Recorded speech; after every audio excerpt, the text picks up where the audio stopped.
भाई राम राम भाई। मैं बहुत ज़रूरी बात आप लोगों से करने के लिए आया हूँ।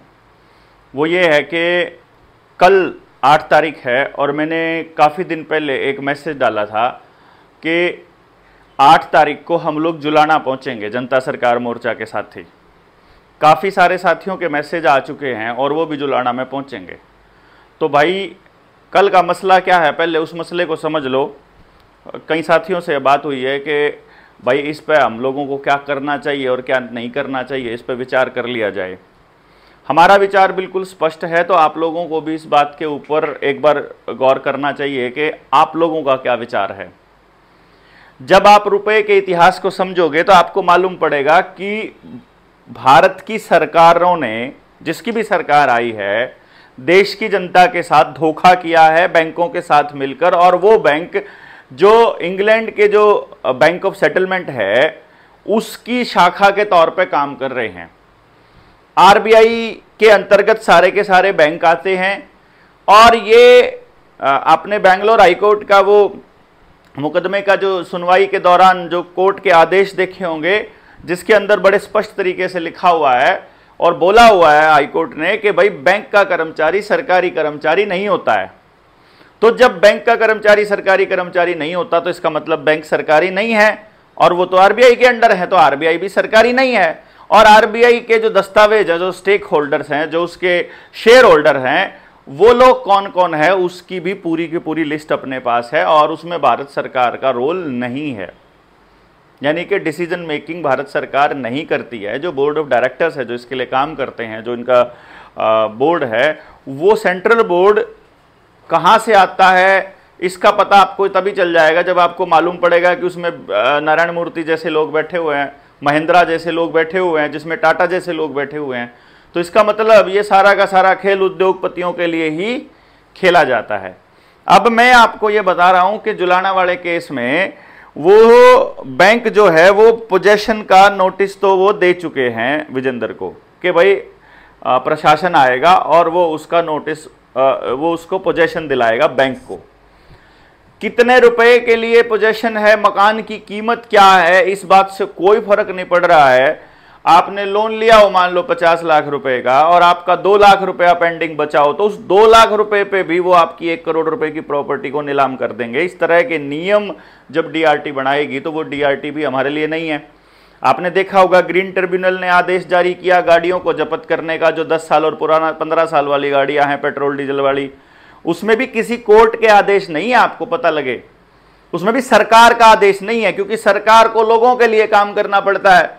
और कोर्ट में भी जब जाएंगे तो कोर्ट को भी इंसान को महत्व देना पड़ेगा सबसे पहले।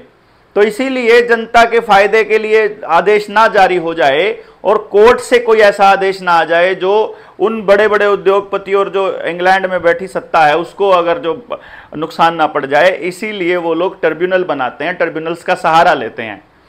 कंपनियों को फायदा देने के लिए कंपनियों का अलग लॉ ट्रिब्यूनल है। अब अभी बैंकों को सहारा देने के लिए डीआरटी बना रखा है, रिकवरी का अलग ट्रिब्यूनल बना दिया। ऐसे ही उद्योगों को सहारा देने के लिए, आपकी इंडस्ट्रियलाइजेशन को सहारा देने के लिए इन्होंने ग्रीन ट्रिब्यूनल बना दिया। तो ये सारे ट्रिब्यूनल, जितने भी ट्रिब्यूनल हैं, ये सारे के सारे पब्लिक के नहीं, उद्योगपतियों के लिए और बैंकों के लिए बनाए गए हैं। और इसके अंदर कोर्ट से भागने का एक तरीका ढूंढा है सरकारों ने, बल्कि उन लोगों ने जिन्होंने संविधान बनाया था उसके तोड़ के चक्कर में। अब क्योंकि बनाया उन लोगों ने था तो हमारे लोगों भी शामिल थे, उन्होंने कुछ चीजें डाल दी उस संविधान के अंदर और वो चीजें अभी लागू हो गई। उस संविधान से बचने के लूप होल के तौर पर ट्रिब्यूनल्स बनाए हैं। तो ट्रिब्यूनल का इस तरह का कोई आदेश है। यूनियन बैंक कल आ रहा है पोजीशन लेने के लिए, लेकिन जनता सरकार मोर्चा का स्टैंड क्या है, यानी कि इसमें आप जनता सरकार मोर्चा का स्टैंड बोल सकते हैं, इसमें आप उस आवेदनकर्ता का स्टैंड बोल सकते हैं, इसमें आप आम किसी इंसान का स्टैंड बोल सकते हैं, या आप मेरा स्टैंड बोल सकते हैं। वो ये है, हमने बैंक को आवेदन लगा रखा है, बैंक अपने हमारे दिए हुए आवेदन का हमारे को बता दे, उसका हमारे को उसका जवाब दे दे। अगर उसका जवाब बैंक हमको दे देता है तो मैं मतलब अगर उसमें लगता है कि बैंक ने हमारे साथ फ्रॉड नहीं किया है तो भाई साहब मैं आपको बता दूं कि फिर मैं तैयार हूं उसके लिए कि आपको पोजीशन देने के लिए। लेकिन यदि बैंक कसूर में है यदि बैंक ने जनता के साथ धोखा किया है तो फिर डीआरटी का आदेश हो चाहे कोर्ट का आदेश हो, देश की जनता को इसके लिए मना कर देना चाहिए। और इसीलिए हम कल ये सवाल पूछने जा रहे हैं कि आप हमारे सवालों के जवाब दे दीजिए और हमारे मकान पर कब्जा कर लीजिए यदि ये मालूम पड़ता है कि कसूरवार देश की जनता है। जब बैंक फ्रॉड कर रहे हैं तो फिर हम अपने घरों के पोजेशंस, अपनी हार्डकोर कमाई को उनको क्यों सौंपे, ये एक बड़ा सवाल है। और इस सवाल का जवाब आप लोगों को कमेंट बॉक्स में देना होगा। आपको कल जुलाना पहुंचना पड़ेगा। मैं आपको जुलाना पहुंचने का जो एड्रेस है वो बता देता हूं। आपको वार्ड नंबर 12 में 8 नंबर मकान है, आप पहुंचिए वहां पर। जितना जल्दी हो सके विजेंद्र भाई से आपको मिलना है। मैं नंबर आपको विजेंद्र का दे रहा हूं, आप उनको फ़ोन करिए, आप उनके पास पहुंचिए।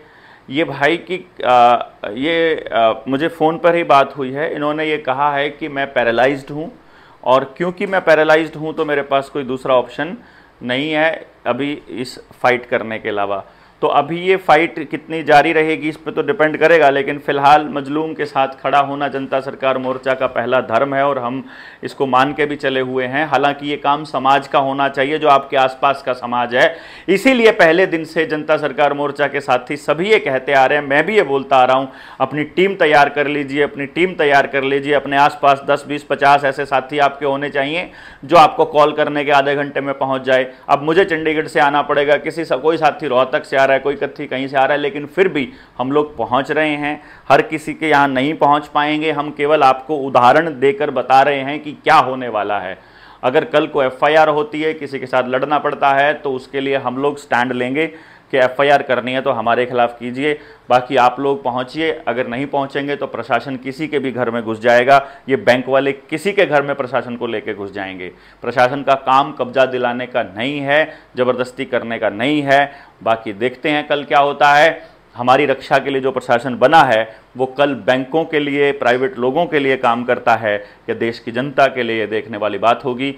आप भी कल पहुंचिए, हम भी कल पहुंच रहे हैं। जुलाना के अंदर मैं फ़ोन नंबर आपको दे देता हूं विजेंद्र भाई का, आप विजेंद्र को फ़ोन करिएगा 9416470416। आप फ़ोन मत करिए, सॉरी, अवॉइड करिएगा, मैसेज करिएगा। अभी रात का टाइम है, 8:30 पौने 9 हो गए हैं, सबका सोने का समय है। आप कल मैसेज करके पूछिए उनसे, व्हाट्सएप कर दीजिए, जो पहुंच रहे हैं उनसे लोकेशन मांग लीजिए। कोई लोकेशन की कोई दिक्कत है तो आप कर दीजिए। हम कल मिलते हैं सुबह जुलाना में। बहुत बहुत धन्यवाद। शुभ रात्रि।